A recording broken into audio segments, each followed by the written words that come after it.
£347,630. Now that is exactly there or thereabouts how much this sales call framework has made not only me, not only other business owners that I've closed for, but also people that I've also coached in sales as well. That's how much money that this sales call framework has generated those group of people in the last calendar year.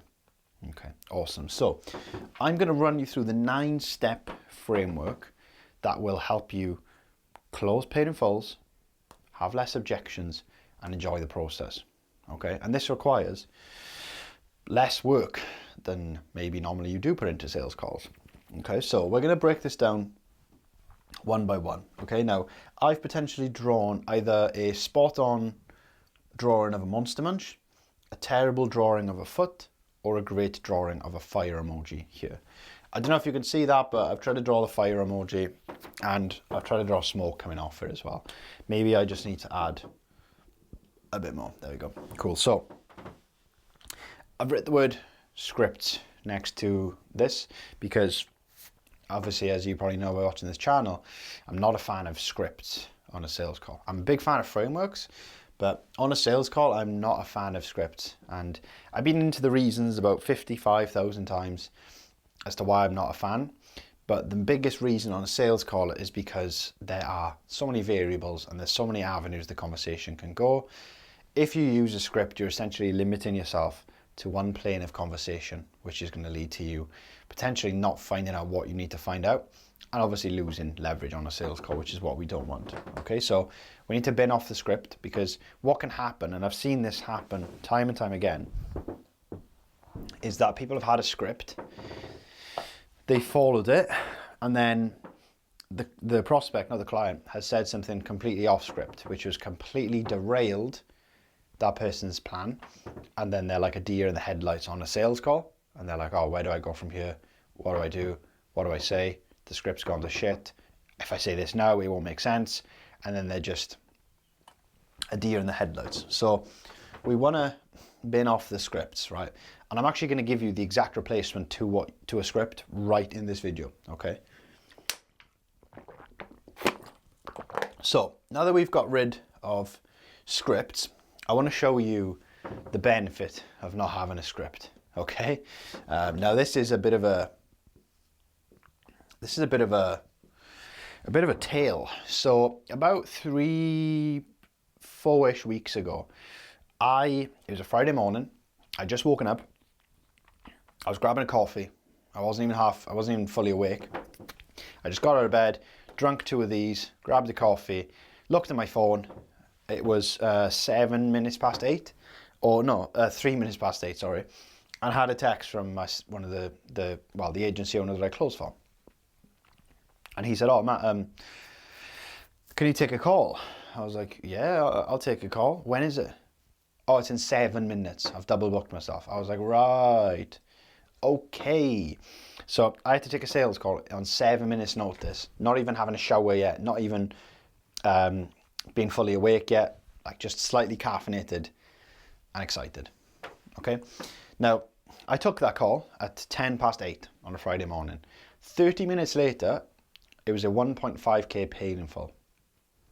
Now, you're probably thinking, why am I telling you this story? Why am I sharing it with you? What relevance would it have had to helping me? Or what relevance does it have to actually helping me? Okay. Now, the relevance becomes from following a framework, because once you follow a framework, taking sales calls just becomes muscle memory, right? The same way that you go into the gym and you squat and you deadlift and you bench press, it's just muscle memory, right, at this point. Now, once you use a framework and take so many sales calls, it just becomes muscle memory. And what that essentially allows to happen is sales calls become flawless, they become smooth, they just become easy, okay? Because you've got it dialed in, you've got it on repeat, okay? So why I wanted to share that story with you is because once you get a solid framework in place, which I'm about to teach you, you can take a sales call at any time and close. I can guarantee you that if I had said yes to that sales call, and I would have been scrambling around trying to find up my script on my computer, trying to find the document for my sales call script, without having the knowledge of it, without having the freedom of a framework, I wouldn't have closed. Okay, I'd been stumbling around the place. What I said wouldn't have made sense. I wouldn't have been able to ask the questions I needed to, and I wouldn't have closed. But because I had a framework that I've done so many times, I can just take sales calls on autopilot, and it's easy. I don't even have to think. I just have to show up, be present, ask the questions, and then close. It's pretty easy. Okay, so we've covered them two. So I am now going to move into, these are more so ways of thinking and methodologies. Yeah, good luck reading that. So now I'm going to move on to the meat and the potatoes of a sales call. Okay, now I'll run you through this as quick as I can. I solely believe that point B discovery is probably the strongest lever to pull here, combined with the contrast from point A discovery. And I'm going to touch on this, the TB. Now, it's not I can't even say it, tuberculosis. I'm not sure if that's even correct, but it's not TB. It's something else. Okay, now I'm going to run you through that later, but in order for us to even understand that, we need to understand the effects of everything else here. So I'll run you through that at the end. But in order for that to really make sense, I'm going to have to explain each component and mechanism of this so this can make sense and be really powerful for you, because this TB is probably one of the strongest levers you can pull on a sales call. But we need to understand everything else. So with that being said, then let's move on to agenda and expectations. Okay, now what this essentially is, right? So agenda and expectations. Now this is the start of the call. So let's say you take a 30-minute sales call, okay? I'll just use that because it's normally how long my sales calls last, sometimes 25 minutes. This should take no longer than 90 seconds. Okay? I'm probably gonna have to do some maths to add up all these times, but this process should not take longer than 90 seconds. Notice how I don't say build rapport on a sales call, okay? Because one of the worst things that you can do is sit there and pretend like you care about someone's day. And it also increases sales resistance as well. Because if you're there like, oh, how was your day? What have you been up to? What's the weather like with you? Your prospect's going to sit there and think, this guy does not care about this. Like, he does not care about my day, the weather, and everything like that, okay? So just don't bother. You can say, oh, how are you? Like, that's just a perfectly normal human thing to say. And it's something I say. But I'm not like, oh, how is your day going? What have you been up to? I'm not doing any of that because it's not relevant or helpful or useful to the conversation at hand, okay? So this should take no longer than 90 seconds, okay? So when I say agenda and expectations, this is what I mean. So we want to set the agenda of the call. So what's going to happen on the call? Then we want to set the expectations of what's going to happen towards the end of the call, okay? Now it's really important that you don't trigger sales resistance during this time period, okay? Now, what I mean by sales resistance? Sales resistance is like, have you ever been to a shopping centre where they've got a stall for gas and electric, okay? Now, before that person even comes up to you, before that person even says a word to you, and they start walking towards you, you automatically put up sales resistance. And what that essentially means is your body shuts down and it goes into a natural state of like fight or flight, okay? Now what this means in a sales context is that this person will just be, whoa, I'm not interested, blah, blah, blah, blah, blah. And they will not open up to you emotionally because they've got their guard up, okay? Now, if we trigger sales resistance in the first 90 seconds of a sales call, one of two things is gonna happen. That prospect is not going to buy from you at all.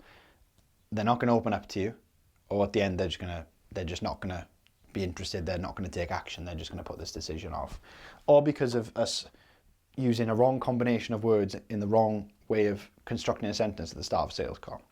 So just to make sure that this does not happen, this is what we want to do. Okay, what I like to typically say, it depends on if you're taking the call for yourself or if someone else is taking the call for you. If you've got a closer, awesome. this is what you can say to set the expectation. You can get the closer to introduce themselves. It's what I do. Be like, hi, my name's Matthew. I take the calls for blah, blah, blah, whoever you are. Obviously, this call isn't really about me. It's about you. And sort of how these conversations go, I like to just keep it super casual, okay? Find out a bit more about you, sort of what your goals are, what's been holding you back, and ultimately to see if and how we can help. Notice I'm emphasizing if and how, because we want to basically communicate to them that, look, I don't even know if I can help you yet. Because when we say that, it creates that push-pull effect as opposed to us just being like, oh, I'm going to explain how I can help you and what we can do and all this stuff. That will, what's the word? Decrease? Yeah, decrease. That will decrease the chances of sales resistance being triggered massively by using ifs, buts, well, not ifs, buts, ifs, maybes, potentiallys, words that aren't neutral, should we say. So that's the agenda, and then the expectations, okay? So what you can say after doing all that and saying all that is, and at the end of the call, if this is a right fit and we feel like this would actually help you get towards your goal, and if you feel like that, then we can talk about potential next steps going forward from today. Does that sound good? That's all you need to say. And then they're going to say yes, and then we're going to get into the meat and potatoes of the sales call, okay? So that should take no longer than 90 seconds. And if you say this correctly, you can lead into point A discovery naturally off the back of this, okay? Now, point A discovery. Now, this is the most important part of any sales call, okay? I'm going to segregate it off from the rest because it's that important, okay? Discovery will make or break every single sales call you have, ever. The level of discovery that you do will dictate the chances of you closing, right? If you get to the end of a sales call and you know that you've done surface level discovery and you're not really certain as to why the prospect wants this or what the deep, dark desires are for them, you probably won't close, okay? And if you do go for the close, you're going to get objections. And then if you get the objections, you're not going to be able to handle them because you haven't got the ammunition that you needed, which you could have got during discovery. Okay, so to transition from setting the agenda and setting the expectations into point A discovery, what I like to do is when they agree and they say that this sounds good, they like to go, okay, amazing. So with that being said, do you mind helping me understand sort of what hurdles you've been facing that's obviously led you to booking the call with us, or with me, depending on who you are. And asking that question will then do a very good job of transitioning naturally into discovery. And what they're going to do is they're going to essentially give you either their goal or something they've been struggling with, which is then going to allow you then to open the conversation up and to do the discovery that you actually need to do, okay? So let's say that someone says to us, okay, I say, what led you to booking the call in with us? And they're like, oh, well, I've been trying to do, the most common thing that I get is, I've been trying to lose weight for months or months or weeks, and I'm just not getting anywhere, okay? So that's the pain that we've got, right? So we've got the pain there. So the pain is they can't lose weight. So what I like to do then is I like to go into how long for, feel, what else is there? So we've got what. So what have you tried? How long have you been trying it for? How has it made you feel? And then I'm going to call it PE. That means pain expansion, okay? So what we want to essentially find out is, with the point A, is what have they tried? How long have they tried it for? Okay? Why do they feel like it hasn't worked? Okay? And then we've got pain expansion, which is basically expanding on the concurrent pain, or the current pain. So what does that look like? So let's say, for instance, if they say, I'm not feeling confident in my clothes. That's a level of pain, but what we want to essentially do is dig a level deep and be like, okay, how has you not being comfortable in your clothes impacted the rest of your life? In terms of work, your career, your social life. Like what sort of impact has it had on those areas of your life? Okay, and what that's going to do is it's going to expand the gap. The gap is the difference between where they are now and where they want to be. Okay, so now that we've expanded on the pain, we've sort of asked them how it's made them feel. So just to recap, so we've got what have you tried, how long have you tried it for, Why do you feel like it hasn't worked? And then we've expanded on the pain. Okay. Now, what we want to do is get them, if it depends where you're selling here. If you're selling, what's a good example? If you are selling weight loss, right? Let's just use that because that's the common thing that I sell. Okay, so if you're selling weight loss, then chances are that people that you are communicating with on a sales call, they've tried, you know, the classic Weight Watchers, they've tried Slimming World, they've tried all that stuff. Essentially, what we need to do when we're doing this discovery is we need to get them to burn the bridge. Okay, now what does that mean? What does that mean? So what we want to do is we want to get them to essentially burn the bridges of their past life. Now, what does that actually look like? That looks like us getting them to a point of reflection where they realize that everything that they've tried in their past life doesn't work, will not work, and is not going to work, to get them to their new life. Okay? Now, without us burning the bridge and getting them to realize that, we are leaving the sales susceptible to them being like, oh, I'll just go carry on doing this, or I'll be more mindful, or I'll try to improve my habits. We need to get them to essentially get to a point psychologically where they know, right, everything I've tried before is written off. Everything I've tried before just will not work, does not work, is not going to work. Okay? Because that is when they're going to be like, right, I need a new solution. I need your solution. Okay? This is shaping up nicely.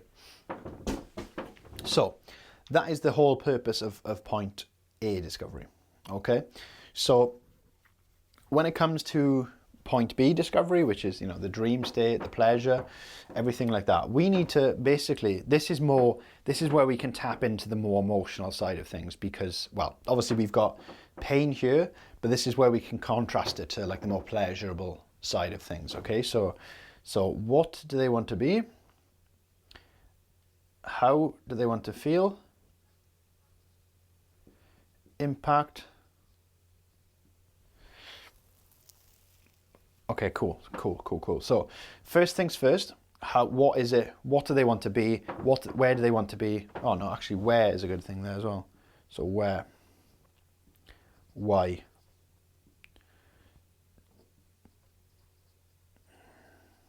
Okay, cool. So a really good way of thinking about this is, firstly, what do they want? Okay, what do they want? What goals do they want to achieve? Where do they want to get to? Like, what does that actually look like? Okay, so we've identified the external. Okay, so like, let's say for instance they say, I want to get 10 kilos, sorry, lighter. Okay, so we've identified the external. Okay, now what we need to do is find out the internal. Okay, so what have I, okay, cool. So essentially what we need to find out there, so we've got the external, now we need to identify the internal. So how do they want to feel? Oh, I want to feel confident, I want to feel, you know, sexy, I want to feel, trying to think of other adjectives, yeah? Empowered, okay, no, I love that. And what's sort of making you choose those feelings specifically? Like why do you want to feel those particular feelings? And that's going to give us a deeper reasoning why. Now, the reason for them wanting to feel those feelings normally come from a place of lack. It normally comes from not feeling those feelings for a while, right? So that's typically where it comes from. Okay. Now that we've got the external, the internal, we need to really build on those emotions. Okay. Now, there's two ways that we can do this. Okay. So we can do it through the impact of feeling that way, or we can establish, is there a way to say positive consequences? Tertiary gains. Okay, cool. So we need to understand what the impact is and what are the tertiary gains. Okay, so we've got the primary, secondary gains here. So the being them getting to the goal of becoming 10 stone lighter. The primary goal is that they're getting to the point of being 10 kilograms lighter. That's the primary gain, which isn't that deep, which is external. Okay. Then we've got the secondary gain, which is how they want to feel, right? Which is the internal. Okay. Now we've got the tertiary gain. Okay, now the tertiary gain, I'm going to write it there. You're not going to be able to see this, but this is where we really get to grips and to understand the emotional impact of them achieving the internal and external feelings. Okay, now I'm not sure if it was this video or maybe a different one, but I was telling you that I had a sales call the other day. It was probably one of the best sales calls I've ever done in terms of discovery. And the lady wanted to lose weight, okay? She wanted to lose weight.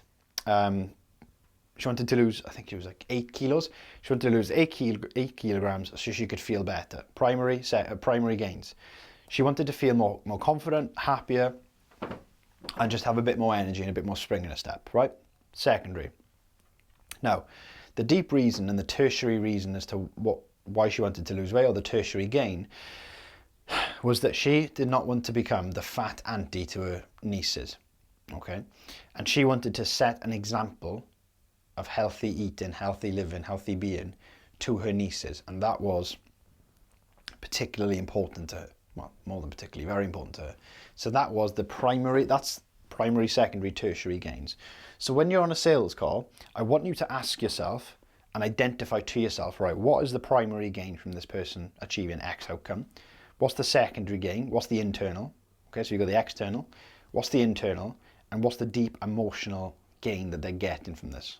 Okay, so like let's take maybe someone wants to build muscle, right? So let's say, for instance, and by the way, the tertiary reason will always be the driving factor. So that's why they really want to do what they want to do. So let's use another example, right? Quick fire example. Someone wants to put on muscle. Someone might want to put on muscle because they want to look better in clothes, fill out clothes, external. The internal is that they want to feel more confident and they want to feel, more masculine. But the tertiary could be that they've never felt enough because they were bullied for being skinny as a child, and the only way that they feel like they can overcome that feeling and compensate for that feeling of not being enough is by putting on 10 kilos of muscle, filling out a shirt. Okay, that's the deep reason why. Okay, now I'm actually, when you get onto a sales call, obviously take notes, of course. Like if you're not taking notes, then I don't know what you're doing. But I want you to write down primary, secondary, and tertiary, okay? Or you can write internal, external, deeper reasoning.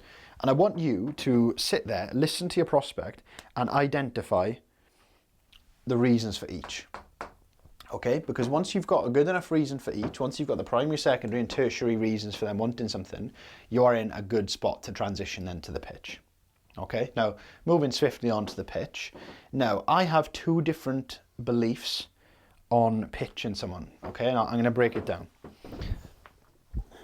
So the way in which you pitch someone very much depends on who you are. Okay, if you've got a closer who is closing for you on behalf of you, I would strongly suggest a pitch deck. Right now, I've made videos before basically slating pitch decks, but I think that if you're a solo coach closing for yourself, right, if you haven't got up there in terms of climbing the ladder of business to hire a setter or a closer, then you shouldn't have a pitch deck because you're selling your own service. It's called founder-led sales. So if you're a closer, or if you have a closer, okay, then you want to use a deck. Okay, but if you're a coach, you want to use authority and statements. Okay, timeline, deliverables, plus price. Okay, cool. So there's three components of a pitch when it comes to, I'm going to talk about the closer perspective first, right? So there's three components of a pitch deck, okay, when you're a closer. Now I close for other fitness coaches, I've said this time and time again, so I use a pitch deck. And the components of that pitch deck are as follows. So firstly, we've got the timeline, okay? Now what do I mean by timeline? This is essentially painting the picture of the timeline of the journey that the customer is going to go on with you. So let's say, for instance, you sell a 1-year fat loss coaching program.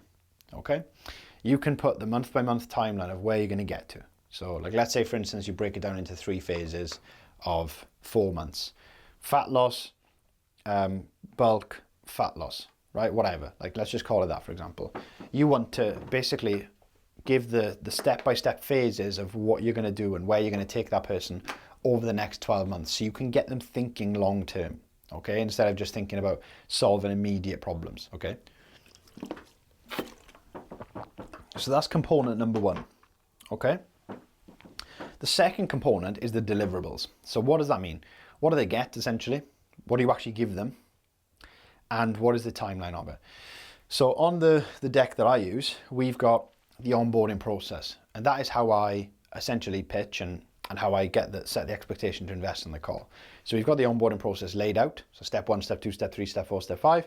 And I say, look, we always take the investment on the call to get people started as soon as we can. If you were to turn around and say, yeah, this is for me, I like this is what I want to do, this is how it all works. And then you've got like, whatever your onboarding process is, you can just lay it out in step-by-step format to give to your closer so they can clearly illustrate the full timeline to the client. And then obviously we've got price, okay? Now on a pitch deck, I would put, depends on what you sell. If you sell 6 months, 3 months, put that. If you sell 12 months, 6 months, put that. And also you can put the investment on there as well. So if you're a coach with a closer, that's what every successful deck has, right? It has the timeline, the deliverables, and the price. Okay, you don't need to make it. And obviously, what you can do as well, a sneaky hack for you, is if I put plus R there, plus results. Okay, so you can put results for, if you coach males, you could put results for fat loss and muscle gain there at the same time. So you can show that you cover all aspects of it. And this is just a nice way to really create certainty in the prospect's mind that what you can actually do can help them solve that problem. Obviously we know, and you and I both know that you can, but to them, they want to see it, not hear it, okay? So that's if you've got a closer and you have a pitch deck for the closer to use. Now, moving on to you being a coach and you closing for yourself, okay? You need to have authority and statements, okay? And I'll dive into this now. Okay, now that that's out of the way, pop that in the bin later. So if you're a coach and you sell for yourself, you want to close using authority, I say authenticity, authority and statements. Now, what does this essentially look like? So instead of you using a pitch deck, right, I want you to start making authoritative statements to the prospect. Okay, so like, let's say for instance, you establish the reason for urgency, you know, all of that stuff. And then we move on to you actually pitching someone, right? You're a coach, you're pitching your prospects yourself, you know, you haven't got a deck and you want to close someone, right? So this is what you need to do. So once you've gone through, obviously, you know, everything that we've touched on here, you've established urgency, everything like that, you can say, okay, obviously I can tell that this is really important for you to you know, work towards now. This is what I'm going to do. I'm going to work with you over the next X amount of months, so, you know, time frame. And in that time, I'm going to help you with your training, your nutrition, your supplements, whatever. But the main goal for us and the main thing that we are going to work on is to get you feeling, being, doing X, Y, and Z. Okay? And you always want to reiterate that to them because that is what they want. They don't care about training, they don't care about nutrition, they just want the goal. Okay? So it's very important for us to reiterate that to them. Okay? Very, very important, okay? And then once we get to the end of that, what we can say is, okay, do you feel like that would be helpful or do you feel like that's going to help you?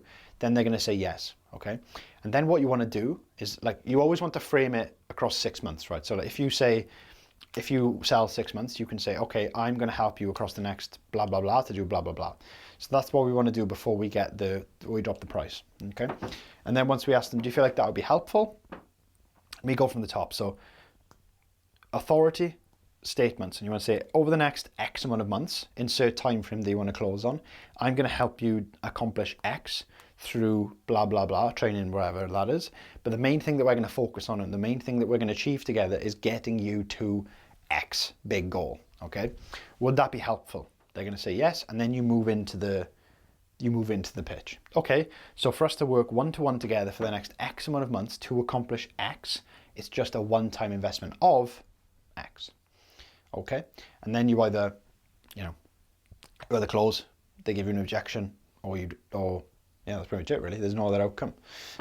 Or they could hang the phone up and throw the phone out the window, but that shouldn't really happen to you, okay? So now that we have covered the pitch, okay, we are going to move on to something that is probably one of the best hacks I've ever, or well, the best things I've ever done in sales, right? And this is what's known as the triple bind, okay, or the triple tie down, whatever you want to call it. So what do I mean by tying someone down? I don't mean getting a rope, tying them down and leaving them there. That's not what I mean. What a tie down is in sales is just getting someone to confirm that they want something or confirm something that can be used against them, okay? And I don't mean that in like a derogative way where it's like your words will be used against you, like they say when someone gets arrested in a TV show. Anything you can say will be held and used against you in the court of law. That's not what I mean. What I mean by that is we are getting them to basically answer questions to confirm something that we can use if we need to later. Now there's a thing called a you've got one bind, a double bind, a triple bind, quadruple bind, you know, but I use a triple bind in between the pitch and, if I do a little sidetrack, around the close. Okay, and the whole point of a triple bind is to cut off objections. Okay, now when I want to go for a triple bind, I do it in between the pitch and the close. Okay, so before I do drop the price, I do a triple bind. Now what that is basically I run them through the whole program. Okay, obviously I'm camp 1 here where I'm a closer for a fitness coach, so I run them through the whole program first and foremost. I then ask them, will it help? Okay. Why? ASAP. So there's 3 components here, right? So the whole point of this is to eliminate objections. So what I ask is, okay, most important question for me, do you feel like this program would actually help you? Anything less than a yes is a red flag, okay? So let's say, for instance, they say maybe. That is your job then to address that uncertainty if they say maybe. Anything like, oh, I think it could, anything that isn't absolutely fuck yes is you need to address that, okay? So let's say, for instance, I'm not going to go into how to handle that today because this video would be about 4 hours long, but let's say they say yes, okay? They say yes, it would help. Why? Let's say they say support and guidance. What you want to then do is you could say, okay, yeah, no, I completely understand that obviously before you maybe have lacked that support and guidance, and you feel like obviously with this program, you're going to get the support and the guidance that you need to get to X, Y, and Z. Cool. Then what we want to ask is, okay, obviously finances aside, so we can get them to psychologically discard the finances for a second. Is this something that you feel like you want to start straight away? Now you're going to have 2 options here. They're either going to say yes, and then we're good to go, or they're going to say no. And there's going to be a reason for it, like a logistical reason, like, oh, I get paid on this date, or I get paid, or I'm going on holiday. And the answers to this question, any answer outside of yes to this question will show you potential hurdles that you need to overcome, okay? So let's say they go yes, whatever reason, yes. They're tied down 3 times. The whole point of this is to eliminate objections, because once someone answers yes to all 3 of these questions, we've cut off 99.9% of objections, okay? Now, if we drop the investment and then after that, someone gives us an objection, the only variable, the only thing that has changed between now and 2 minutes ago when they said, yes, I want to start ASAP, is the investment. So we can then deduce that any objection, the root cause of that objection is money, is investment, is finance, okay? So whether they say they need to think about it, whether they say they need to ask their partner, whatever objection they can throw at you, right? That is a smoke screen for the finances, because the only thing that has changed between them being yes, them being all in on starting right away and them being hesitant, or is the fact that we've dropped the finances. So any objection from there is a financial one, and we can handle it appropriately, right? I'm not going to go into objection handling on this video because we'd be here for days, okay? So I'll go into this on a separate video, and I'll help you guys understand a bit more about objection handling, but I'm not going to go into that today. You'll have to wait for another video on my channel to go into that, because there's so much to it. So then let's say, for instance, we either A, don't get any objections, which are fantastic, or B, we get some objections, okay, which is fair, and you'll handle them.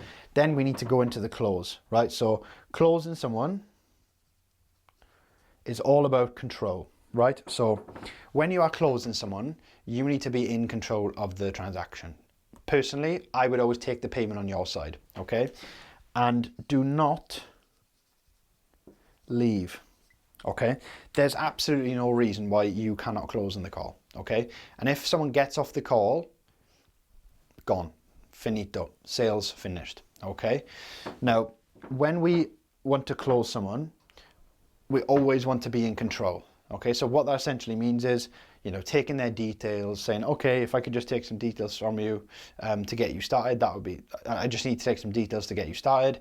You know, what's your email? I always go with the email first because it's a softer answer and it gets them, you know, into the act of telling you something. So I'd always go with the email first, and then I'd go into like, what's your card details, okay? Once we've done that, a close is not a close until the money's in the bank. So if you're getting off a call and someone's like, oh yeah, I'll pay after this, you haven't closed them. The sale's most likely gone, okay? So you need to close on the call. And the way that you can address that, the way that you can, you know, sort of dress that up is say, look, I always go over, the whole point of this call is to obviously, actually no, I wouldn't say that.